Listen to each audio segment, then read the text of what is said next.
Gaza और Israel युद्ध को आज 30 दिन पूरे हो गए। आज मैं आपको बताऊंगी कि इस 30 दिन के युद्ध में गाजा को क्या मिला, हमास को क्या मिला, फिलिस्तीन और इजराइल को क्या मिला। दोस्तों, फिलिस्तीनी जमीन हथियाने वाले इजराइल ने युद्ध के 30 दिन पूरे होते ही गाजा के नक्शे को 5वीं बार बदलने का ऐलान कर दिया। गाजा को इजराइल ने 2 हिस्सों में बांट दिया है। गाजा अब उत्तरी गाजा और दक्षिणी गाजा 2 हिस्सों में बंट गया है। उत्तरी गाजा में हमास का सफाया करने के नाम पर आम नागरिकों के घरों पर बम बरसाए जा रहे हैं और दक्षिणी गाजा पर इजराइल का कब्जा हो चुका है। 4 नवंबर को इजरायली सेना के प्रवक्ता डेनियल हागरी ने गाजा को बांटने की बात सार्वजनिक तौर पर कह दी।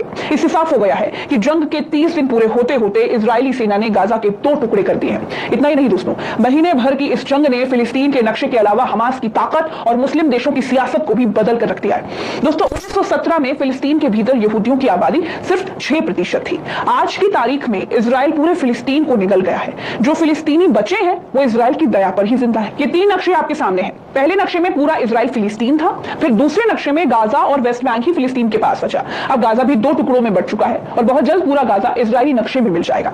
लेकिन जब तक हमास है तब तक इजराइल ये कर नहीं पाएगा, क्योंकि जंग शुरू होने से पहले हमास के पास 40,000 लड़ाके बताए जा रहे थे। इजराइल की बमबारी में 9,000 से ज्यादा लोगों की मौत हुई है। इजराइल के पास अभी इस सवाल का जवाब नहीं है कि इनमें से कितने हमास के लड़ाके हैं और कितने आम लोग हैं।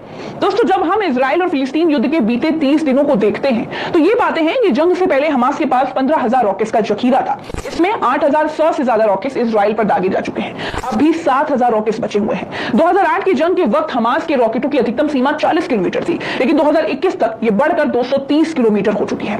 गाजा में 80 फीट की गहरी गहरी बने सुरंगें हमास के लिए किसी हथियार से कम नहीं है। हमास का प्लान था कि वो इजरायली सैनिकों को सुरंगों के जरिए घेर करवा लेंगे। हालांकि इजराइल ने दावा किया है कि वो 100 ऐसी सुरंगों को पहले ही तबाह कर चुका है।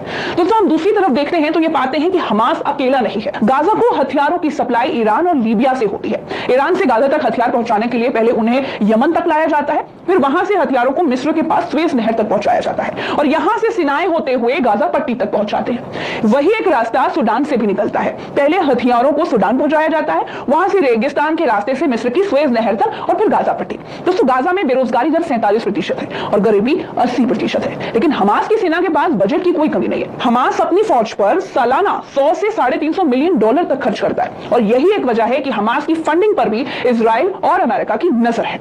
गाजा में हमास को अनगिनत सोर्सेज से फंडिंग मिलती है। हर साल करीब $40 करोड़ वो टैक्स एक्सटॉर्शन से कमाता है और कस्टम फीस से कमाता है। अब इससे 3 गुना ज्यादा उसे ईरान और दूसरे देशों में फैले नेटवर्क से मिलता है।